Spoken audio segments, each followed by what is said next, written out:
Bienvenidos a su programa Salud y Vida.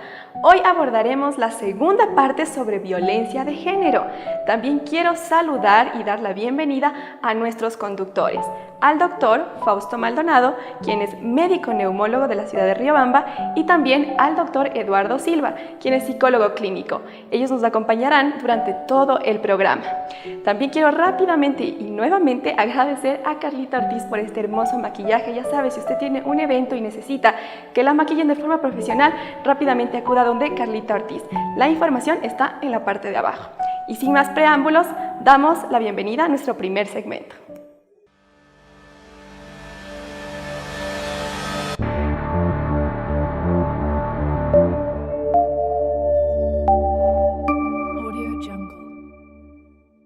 La violencia surge como una patología del vínculo de pareja. Por lo tanto, para que haya violencia, debe haber primero amor. En la sesión anterior explicamos la génesis de la violencia, es decir, cómo desde el proceso mismo del nacimiento, a través de la identificación, de acuerdo a la teoría de Freud, y también el objeto transformacional de Bolas, donde el rol de la madre realiza un rol importantísimo en el proceso de identidad del niño. Recordemos que al comienzo el niño mira como un objeto a la madre, un objeto que satisface todas sus necesidades. Y la tarea de la madre y del niño es reconocer al otro y reconocerse a sí mismo como sujetos diferentes con necesidades independientes. La patología surge desde temprana edad, cuando el niño queda fijado, atado a la madre como un objeto de satisfacción. Es posible, desde la psicología profunda, que en la vida adulta, este niño convertido en adulto elija no una pareja sana, sino un objeto que satisfaga sus necesidades. Y cuando este objeto no logra satisfacer, entonces irrumpe la violencia dentro del vínculo de la pareja. Hoy tenemos una invitada muy especial. Tenemos a la economista Mayra Amaya. Vamos primero a presentarla para saber quién es. Mayra, un gusto. Bienvenida a Salud y Vida. Mucho gusto, Eduardo. Buenos días. Sí, mi nombre es Mayra Amaya. Tengo 36 años, soy divorciada. Tengo 2 hijos. Soy ingeniera comercial. Soy analista en compras públicas para el sector privado. Como parte de mi currículum, soy miembro y fundadora de la Asociación de Bastoneras de Egresadas del Colegio Simón Bolívar. Actualmente me desempeño como presidente del Comité de Seguridad de mi parroquia. Soy miembro activo de la Casa de la Cultura del núcleo de Pichincha. He participado como actriz en algunos videos y actualmente debido a un tema bastante fuerte que es la violencia de género, soy activista en la lucha de este tipo de violencia. Mayra, es fácil hablar desde afuera porque uno no está involucrado emocionalmente, pero usted vivió esta experiencia. ¿Nos podría transmitir su testimonio? Claro. A ver, yo estuve casada 13 años. Estuve casada con una persona que era 9 años mayor a mí. Prácticamente pasé toda mi adolescencia junto a esta persona. Estuvimos 16 años juntos, producto del cual tenemos 2 hijos. El mayor tiene actualmente 15 años, el pequeño tiene 7 años. Todo empezó realmente con cositas pequeñas que a veces uno normaliza en el hogar, ¿no? Que empieza a hacer de pronto actos de infidelidad, actos de hacerle sentir a uno de muy poca cosa, cositas que a veces uno les normaliza dentro de nuestra cultura, ¿no? Por ejemplo, el hecho de que limiten nuestros gustos, nuestras preferencias. Y en el momento en el que uno se va dando cuenta de que no está en una relación sana, pues empieza a tratar de mejorar la situación, tratar de buscar ayuda, pero cuando esta persona no quiso tener ayuda para tratar de solventar los problemas de pareja, entonces yo decidí separarme de él. Sin embargo, él nunca quiso separarse, no quiso buscar ayuda.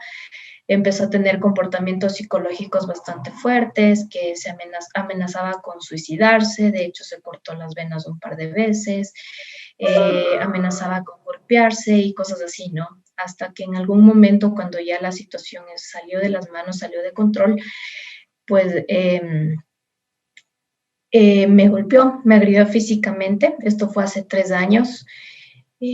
Fue, bueno, una pequeña discusión que tuvimos y me agredió físicamente, me rompió la nariz, 3 dientes. Bueno, y con el tiempo aparecieron moretones en el cuerpo que realmente no me acuerdo mucho del momento, pero bueno, lastimosamente mis hijos fueron testigos de ese momento. A raíz de eso yo me divorcié. Realmente que a raíz de esto yo me divorcié y, y nada, posterior a esto yo puse una denuncia en la fiscalía porque luego del divorcio él no aceptaba el divorcio, no aceptaba que nos hayamos separado y me volvió a agredir y física y verbalmente. Él siempre él pensó que yo le fui en algún momento infiel en el matrimonio y creo que él pensaba que yo me iba a ir con otra persona. Bueno, me volvió a agredir y fue ahí cuando yo le puse una denuncia en la fiscalía como amenaza, como violencia psicológica, porque la primera vez que él me golpeó, pues yo en consideración de mis hijos, en consideración de muchas cosas, pues no lo mandé preso porque ese era el castigo que hubiera tenido, ¿no? Si es que yo le ponía la primera denuncia, pero no lo hice.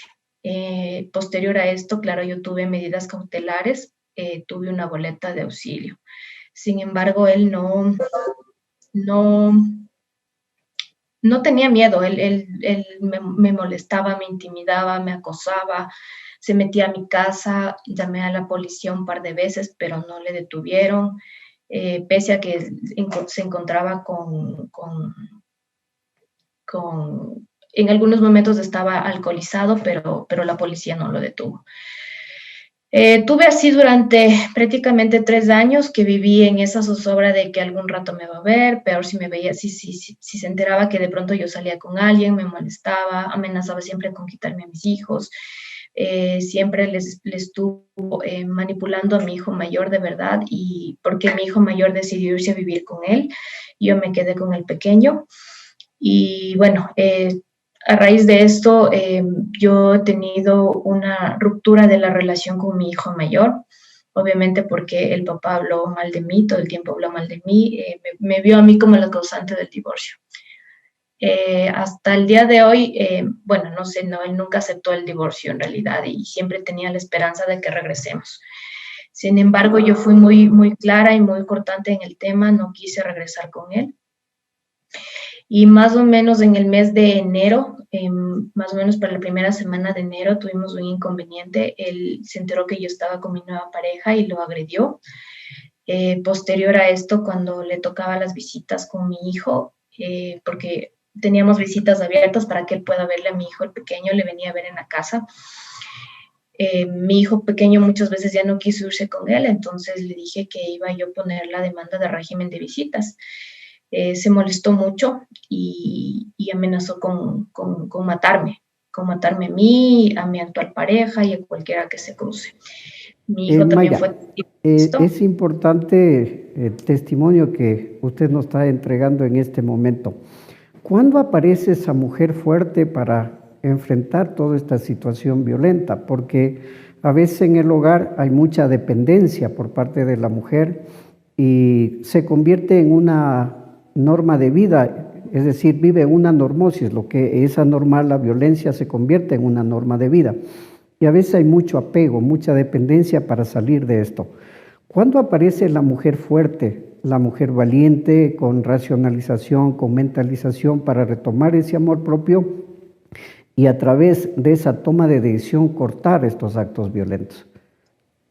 Mira, yo creo que es fundamental siempre el apoyo de amigos y de gente conocida que está con nosotros, que generalmente a veces escuchen nuestros acontecimientos y lo ven de una manera que no está bien.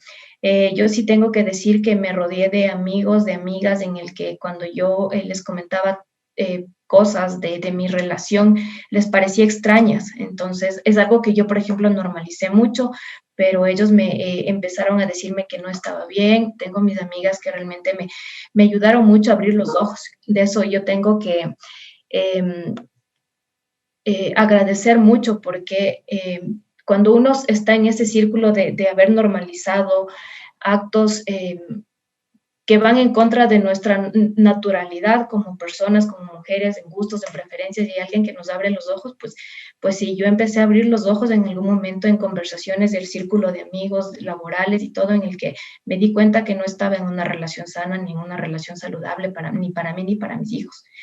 Y cuando yo ya me di cuenta de eso, empecé a retomar los gustos, lo que yo quería hacer en mi vida, lo que me gustaba hacer, entonces ahí fue cuando yo me quité la venda de mis ojos y empecé a luchar por lo que quería.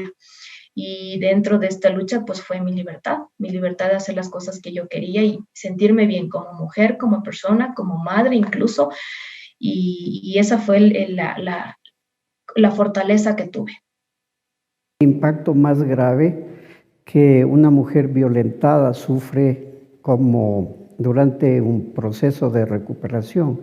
¿Cuáles son esos elementos cognitivos, afectivos o eventos traumáticos que uno más sufre y que queda como una impronta, como un impacto o como un engrama dentro de la salud mental de la mujer violentada?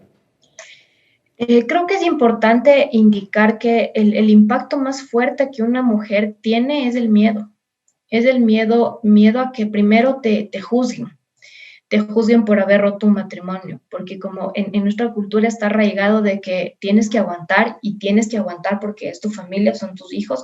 Entonces yo creo que lo primero y más fuerte es el miedo que uno tiene, miedo a que te juzguen, miedo a que tus hijos van a crecer sin un padre, miedo a que tu misma familia de pronto no te apoya. Creo que es el punto más fuerte en el tema de violencia de género.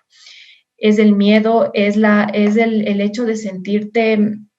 Muchas veces la persona que te agrede te deja con el autoestima por los suelos. Entonces, había ocasiones en las que mi expareja me decía, es que nadie más te va a querer con tus hijos, mírate cómo estás, ya no eres la de antes, y cosas así. Entonces, uno se queda lastimada el orgullo como mujer.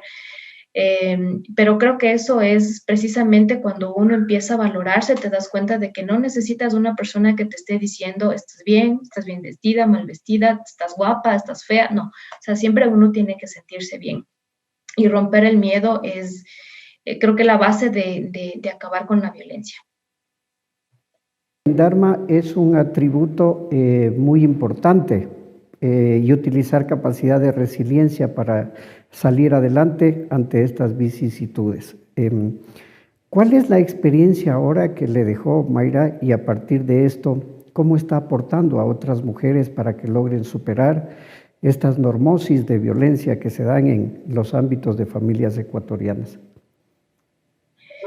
A ver, esta experiencia realmente me ha dejado mucho como persona, como mujer en realidad, porque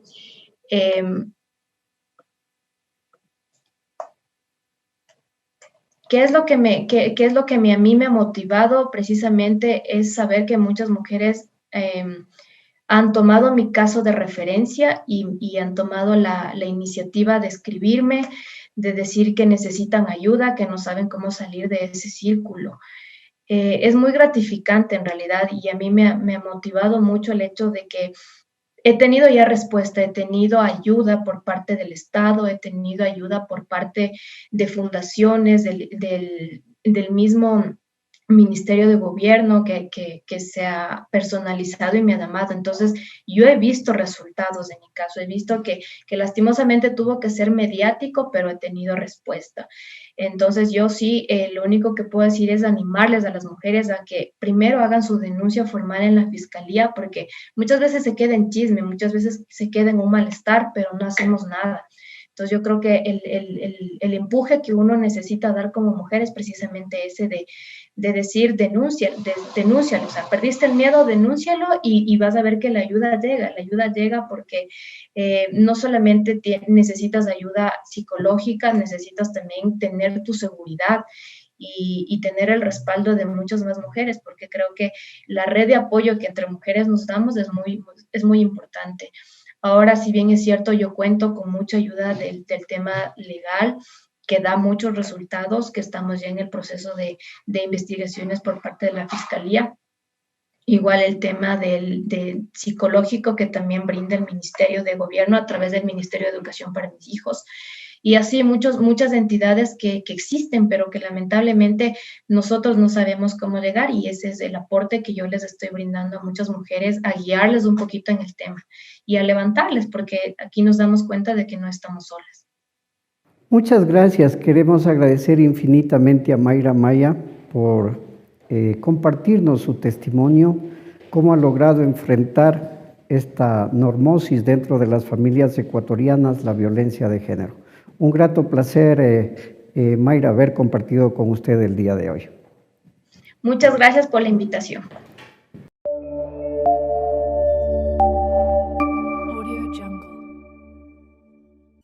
Durante esta época de pandemia se evidenció el incremento del índice de violencia intrafamiliar. Es por esta razón que la doctora Diana Ochoa abordará el tema violencia doméstica.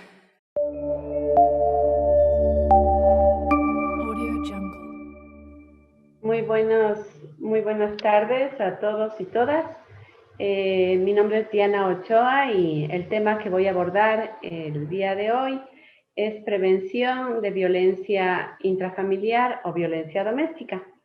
Debemos entender que en estos días, especialmente en este confinamiento y durante la pandemia, hemos tenido varios episodios de crisis familiares, hemos tenido niveles altos de estrés. También nosotros estamos sometidos a una serie de tensiones inusuales, frutos de la crisis económica, las preocupaciones en relación a las enfermedades, enfermarnos del COVID, y es importante establecer una serie de herramientas y también mecanismos para prevenir la violencia intrafamiliar. Es importante entender también que todos y todas podemos también tener el riesgo de no manejar muy bien nuestras emociones y también tener episodios o crisis que nos eleven el nivel de tensión dentro del hogar. Por tanto, a pesar de que no es apropiado o no es prudente tener niveles altos de estrés, el entorno, el medio hace que quizá sí podemos estar experimentando niveles de tensión que pueden ser inusuales, pero que en determinados momentos podemos llegar a tenerlo. Por tanto, es importante conocer también ciertas herramientas y estrategias de prevención. Vamos entonces a comenzar a describir las principales herramientas que dice la bibliografía, los expertos, desde el punto de vista también psicopedagógico y psicológico. Una de las herramientas más importantes es empezar a manejar nuestro estrés, conociéndonos a nosotros mismos e identificando cuáles son los posibles estresores. Estos estresores son quizá ciertos conflictos que ocasionan crisis y que nos elevan los niveles de estrés, que habitualmente nosotros estamos en una situación más bien controlada, pero que estos estresores nos elevan y nos hacen que nos desbordemos. El estrés es considerado básicamente esta sobreactivación de nuestro sistema, de nuestro cuerpo, que puede ocurrir por quizá cambios inesperados en nuestra rutina o ciertas situaciones que ocurran y que no estamos preparados para enfrentarlos. Entonces, el manejo del estrés es muy importante y conocernos nosotros mismos e identificar cuáles son estos estresores. Una vez que hemos identificado estos estresores, es importante trabajar con ellos y tratar de eliminarlos. En lo posible, tratar de conversar, si se trata de una persona, si se trata de algún familiar, alguien que quizá nos está incomodando, tratar de valorar esa relación interpersonal, quizá distanciarnos un poco, tratar de calmar a la otra persona y mirar cuáles son los límites que tenemos en esa relación interpersonal.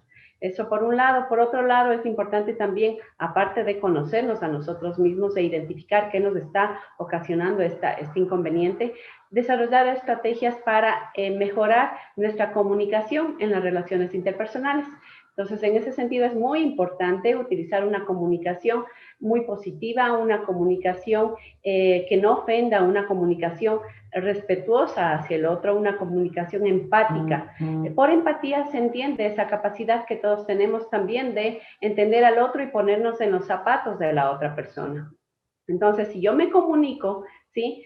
Tal cual quisiera que el otro se comunique de manera respetuosa, no habría que tener inconvenientes porque estoy utilizando un lenguaje apropiado, un tono apropiado, estoy utilizando términos que no están ofendiendo al resto y de esa manera respetuosa me comunico y logro solucionar los inconvenientes. Además de la comunicación, tenemos también otras herramientas, como por ejemplo el ejercicio físico. El ejercicio físico produce en el ser humano, en el cuerpo, un equilibrio de los neurotransmisores, de tal manera que baja los niveles de estrés, de cortisol en sangre y nos ayuda a sentirnos mejor. Cuando nosotros realizamos actividad física, nos sentimos mejor y por tanto nos sentimos que estamos más preparados y con mayores energías para enfrentar las situaciones críticas de la vida cotidiana.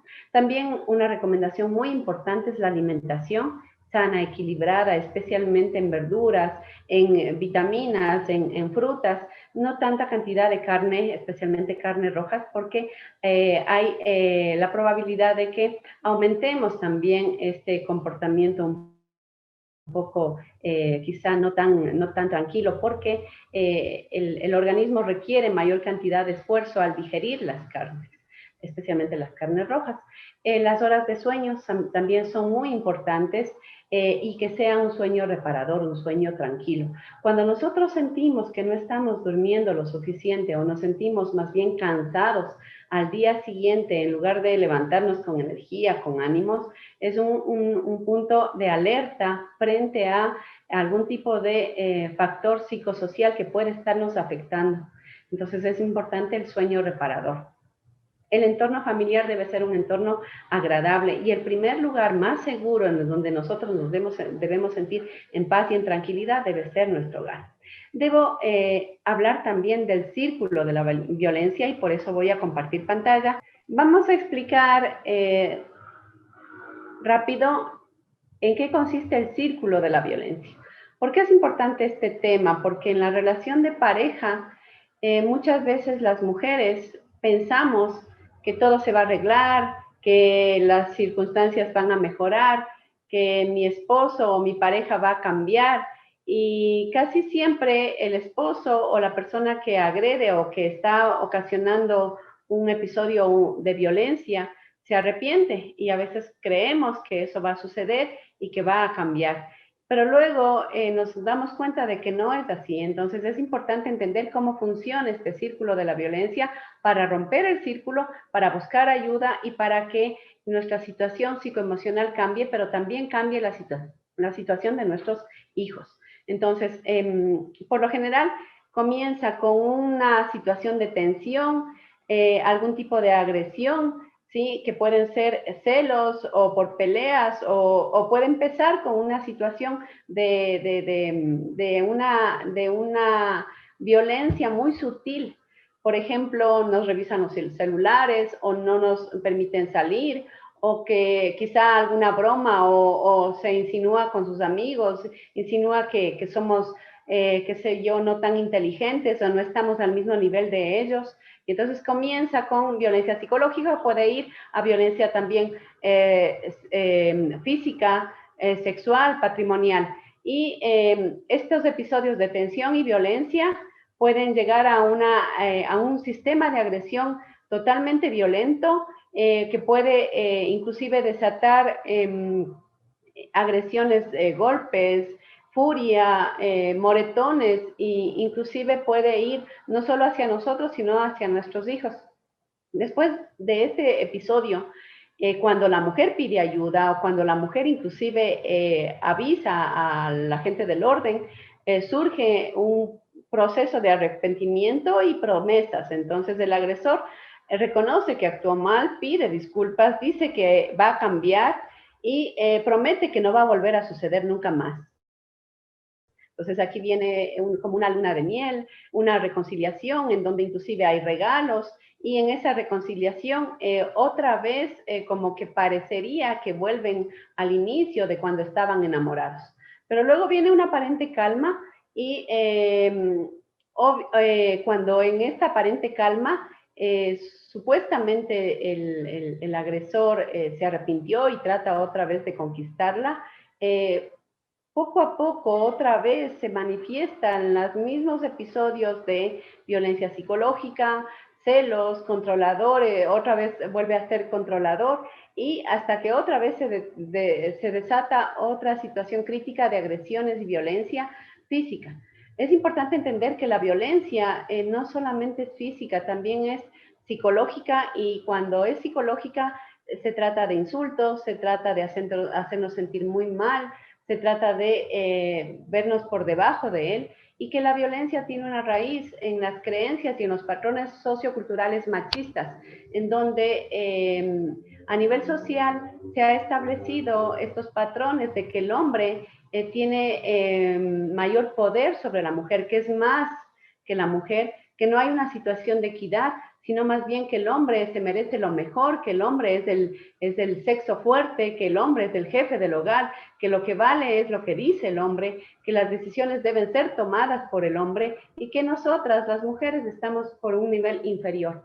Estos patrones sociales y culturales es importante entender que voy a dejar de compartir pantalla y que miren ustedes los libros, por ejemplo, estos cuentos como la Cenicienta, Blancanieves, son encargados de compartir y de reproducir los patrones sociales y culturales. Por ejemplo, cuando ustedes ven que la Blancanieves llega a la casa de los enanitos y en la casa de los enanitos se hace cargo del cuidado de todos los miembros del hogar y entonces ella es la que lava, ella es la que plancha, ella es la que cocina y todos los demás enanitos no ayudan, bien gracias y no hacen nada. Y luego cuando se dan cuenta que quien le salva a la princesa es el príncipe y un príncipe que nunca conoció, un príncipe que estuvo lejano y que vino y que le dio un beso estando ella inconsciente y asumimos que eso es normal, natural, que todas las mujeres tenemos que esperar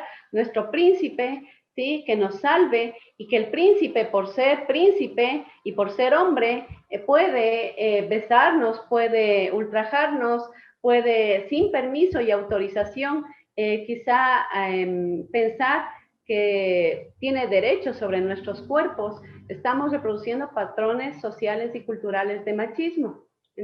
Entonces, la invitación que yo les hago es a ser más conscientes de todos estos patrones, a ser más conscientes también de nuestro cuerpo, de lo que nosotros nos merecemos y de la importancia de la paz y la tranquilidad. Cuando nosotros miramos nuestro entorno y más aún en situaciones críticas como ahora, en medio de la pandemia y vemos nuestro hogar y no nos sentimos seguros y vemos que no está cambiando la situación, que por más que promovemos una comunicación, que por más que hablamos, que por más que nos prometen, no hay un cambio, tenemos que buscar algún tipo de ayuda ya legal, una ayuda psicológica y tratar de ir a un siguiente nivel en donde quizá con profesionales, pueden ser terapia psicológica, terapia familiar, o terapia de pareja, podamos generar este cambio. Toda crisis nos genera también la necesidad de implementar algún tipo de cambio. Entonces, esa crisis que podamos estar sintiendo en nuestro entorno familiar debe ayudarnos a buscar eso que no tenemos, eso que necesitamos, esa paz, esa tranquilidad o ese cambio que tenemos que incluirlo en nuestra vida. Puede ser a nivel personal, pero también a nivel familiar. Y las relaciones interpersonales que no ayudan a crear ese entorno familiar de paz, de tranquilidad, requieren que nosotros asumamos el control y la responsabilidad de qué está pasando y buscar una solución. Esa es mi invitación, a mirarnos más hacia nosotros mismos, examinar nuestro comportamiento en el hogar, buscar alternativas de solución en conjunto y una solución podría ser quizá alejarnos de relaciones interpersonales que no son apropiadas o adecuadas o sanas.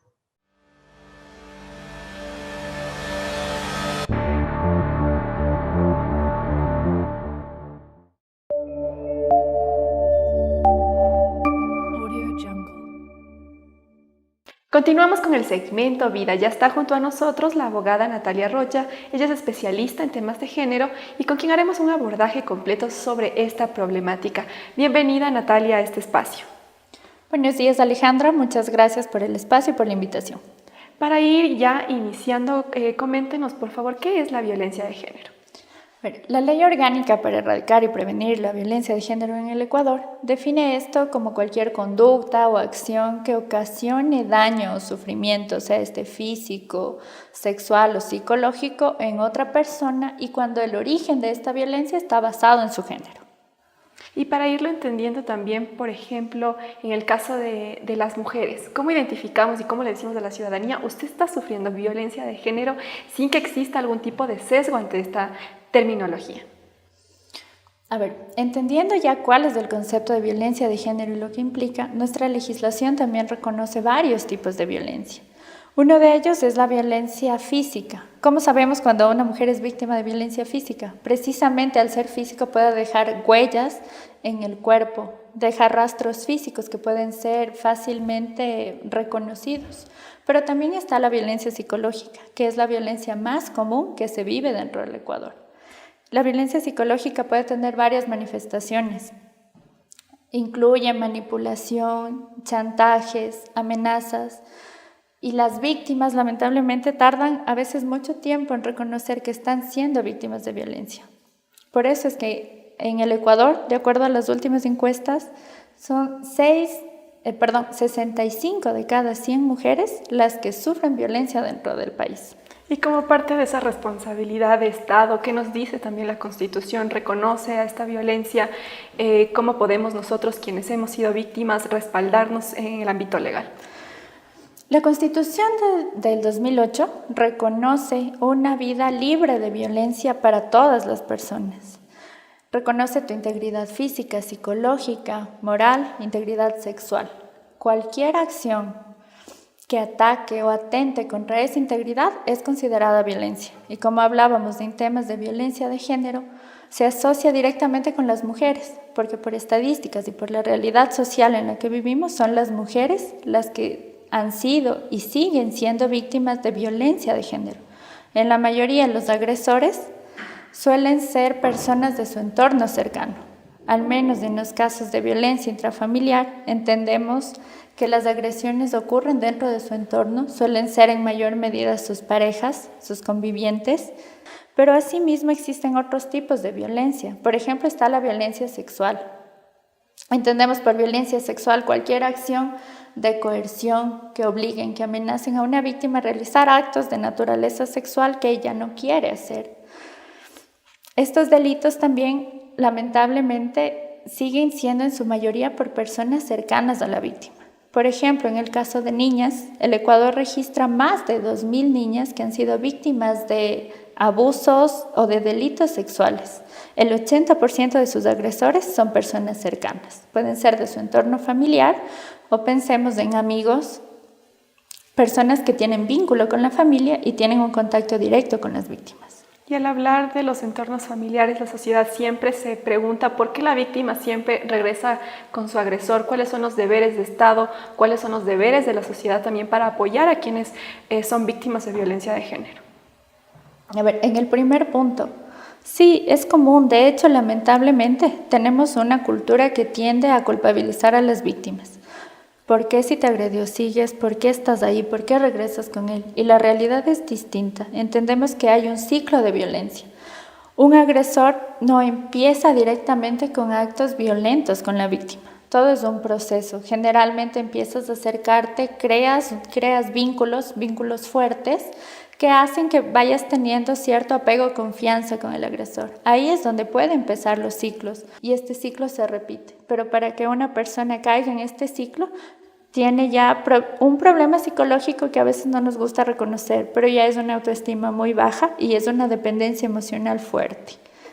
Y también ya hablando sobre el hecho como víctimas, qué hacer, cómo reconocer, cuáles son las rutas y los protocolos de atención que también nos ofrece el Estado para poder denunciar todos esos detalles muy necesarios. Claro, tal como me preguntabas antes que no alcancé a responder, ¿cuál es la acción? ¿Qué está haciendo el Estado? el Estado nos ha reconocido alguna normativa, no solo la Constitución, que como decía nos reconoce a todas las personas el derecho a vivir una vida libre de violencia, sino que está desde el 2018 promulgada la ley para erradicar y prevenir todo tipo de violencia contra las mujeres, donde se detallan incluso 10 tipos de violencia. O sea, hablamos de la violencia física, psicológica, sexual, incluye ya la violencia patrimonial, violencia política, la violencia simbólica y también la violencia gineco-obstetra, que es una de las que las mujeres suelen denunciar muy comúnmente, que son víctimas de esto y no sabían a dónde acudir. Con la promulgación de esta ley también entraron en vigencia nuevos protocolos o mecanismos para que las víctimas puedan denunciar de forma más ágil. Por ejemplo, si tú estás siendo víctima de violencia de género en este momento, puedes llamar inmediatamente a la policía, puedes llamar al ECO 911 y en teoría ellos tienen que venir inmediatamente, se llevan al agresor, te hacen exámenes y te ponen en una situación segura. Luego el proceso pasa a las unidades de violencia, donde de ser necesario te dan medidas de protección. Pero eso es en caso de flagrancia, es decir, si tú estás siendo víctima en este momento, llamas inmediatamente a la policía y tienes 24 horas para encontrar al agresor, si no logran detenerlo en ese momento. Pero también, y es más común quizá, las personas que viven mucho tiempo violencia y se animan a denunciarlo después. Puedes acudir directamente a la fiscalía y poner ahí la denuncia. Para esto no es necesario un abogado. No necesariamente tienes que presentarte como un profesional de derecho para denunciar, puedes hacerlo de forma verbal, solamente llevando tus documentos personales. Otro de los mecanismos es directamente en la unidad de violencia contra la mujer y miembros del núcleo familiar. De la misma manera, tú puedes llegar y puedes contar lo que te está pasando y se inicia el proceso legal. Pero de lo que nosotros hemos visto como abogadas desde esta experiencia es que muy pocas mujeres se animan o están decididas a empezar un proceso legal en contra de sus agresores. Sin embargo, temen por su seguridad y por su integridad.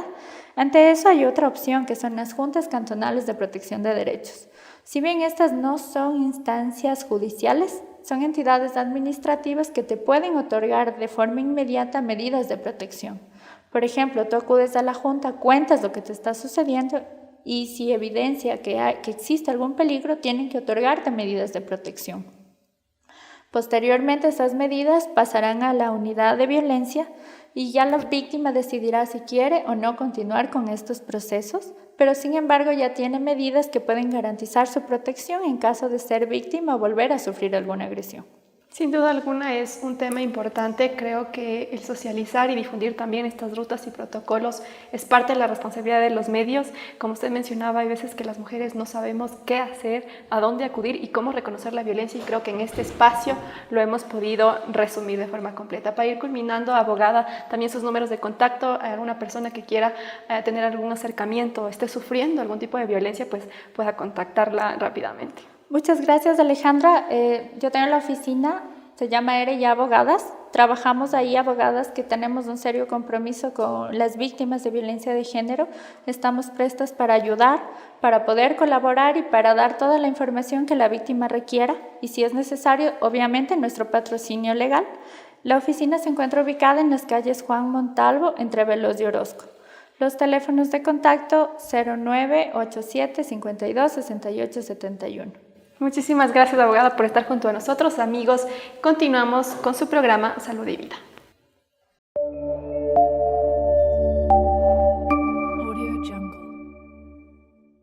Buenos días, muchas gracias por la invitación y en esta oportunidad vamos a hablar sobre la importancia y la relación que tienen los alimentos en nuestro estado de ánimo. Habrán escuchado ustedes muchas veces la frase que dice que la alimentación es nuestra medicina. Pues es verdad y más adelante lo vamos a comprobar y darnos cuenta de aquello. Hay momentos en nuestras vidas que nos sentimos decaídos y no sabemos por qué, aun cuando no haya o exista algún motivo en especial. Y estos momentos que estamos pasando de depresión, se lo asume a los niveles de serotonina. Estos niveles de serotonina pueden estar altos o bajos. La serotonina es un neurotransmisor que se encarga de transmitir los mensajes entre las células. A esta serotonina, a este neurotransmisor, también la conocemos como la serotonina como neurotransmisor de la felicidad. Los niveles altos de serotonina en nuestro organismo producen sensación de bienestar, relajación, mejora nuestra autoestima y mejora nuestra concentración.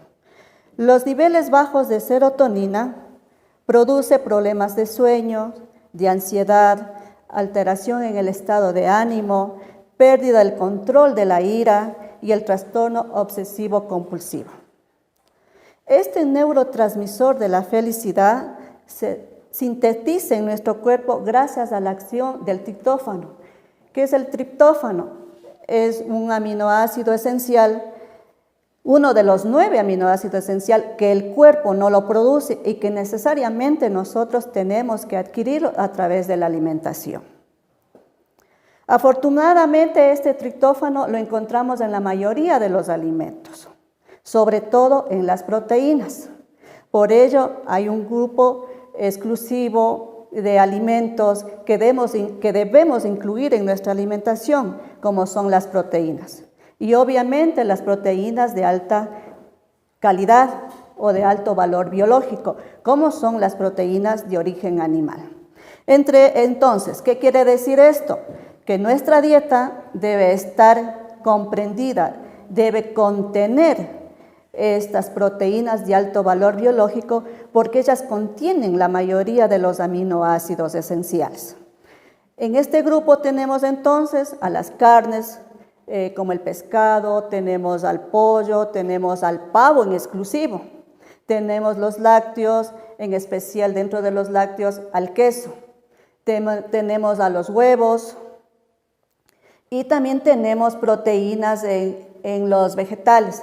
Pero estas proteínas de los vegetales, no todas ellas tienen su totalidad de aminoácidos. Por eso es la razón que muchas de las veces uno sugiere la combinación de estos vegetales con ciertos grupos de cereales para completar los aminoácidos. Otro de los alimentos o grupo de nutrientes que es necesario para mejorar los niveles de serotonina son los omega 3, que es una grasa saludable que lo encontramos en los alimentos como el pescado y exclusivamente en el salmón. También los encontramos en las nueces, en ciertas otras semillas como la chía, la linaza. Y la recomendación de mi parte sería que utilicemos los alimentos más versátiles en esta ocasión, como por ejemplo sería el mejor uso de la linaza o de la chía, que son alimentos que son muy accesibles para nosotros. A diferencia de que no es posible que podamos consumir todos los días salmón, en relación a la linaza que la podemos consumir todos los días en diferentes preparaciones. Otro alimento importante es el chocolate. El chocolate, en especial aquel que tenga un mínimo de 70 a 80% de cacao puro, es decir, el chocolate amargo. Habíamos mencionado los omega 3. ¿Por qué es tan importante el omega 3? Porque sabemos que el 50 al 60% de nuestro cerebro está formado de grasa y esta grasa tiene que ser grasa saludable. También es importante mencionar el grupo de los carbohidratos integrales. ¿Por qué? Porque ellos no han perdido el complejo B, que es muy necesario para mejorar nuestro estado de ánimo. También tenemos que recomendar la buena hidratación. Se recomienda que podemos consumir de 1 a 2 litros de agua si nosotros deseamos estar en buen estado de salud. Entre los lácteos también tenemos que recomendar en lo posible los lácteos descremados. Y como había dicho anteriormente, el que tiene mayor cantidad de triptófano en este caso serían los quesos. Otro producto también que es muy accesible es el polen. El polen es un alimento fabricado por las abejas y es uno de los más completos en los aminoácidos y también podemos consumirlos diariamente. También dentro de los alimentos que puede estar afectando, esto que acabamos de decir, los alimentos que nos elevan nuestro estado de ánimo. Entre los alimentos que nos pueden estar afectando y bajando nuestro estado de humor serían, por ejemplo, el exceso del consumo de carnes rojas, las grasas trans, los edulcorantes artificiales, dentro de ellos tenemos el aspartamo, los conservantes y los colorantes, el azúcar blanco, las golosinas y las bebidas en general, obviamente artificiales. También el consumo de harinas refinadas y obviamente el alcohol. También tenemos el café en grandes cantidades, obviamente. Entonces, queridos audientes, la recomendación sería que nuestra alimentación, una vez más, se le recalque como que sea una alimentación equilibrada y balanceada para que pueda tener todos los componentes que habíamos mencionado y que aporten en buena forma a nuestro estado de ánimo. Como recomendación, les he traído un plan de alimentación que consiste como desayuno, un té de hierba luisa como relajante, un sándwich de queso, que debe ser de pan integral con semillas, exclusivamente que si es posible de linaza, una naranja que contiene vitamina C y un huevo que es el que contiene la mayoría de los aminoácidos. Como media mañana o colación tengo un banano que es rico en triptófano y también tengo un té de manzanilla.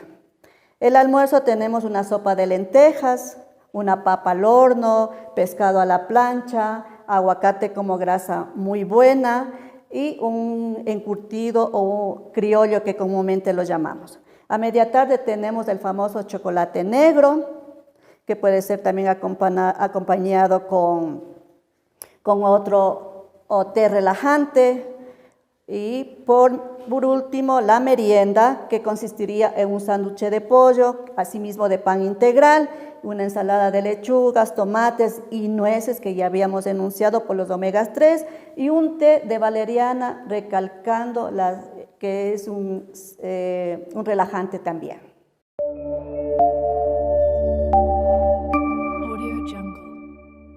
Muchas gracias amigos y amigas por habernos acompañado durante todo el programa y los esperamos en una próxima entrega.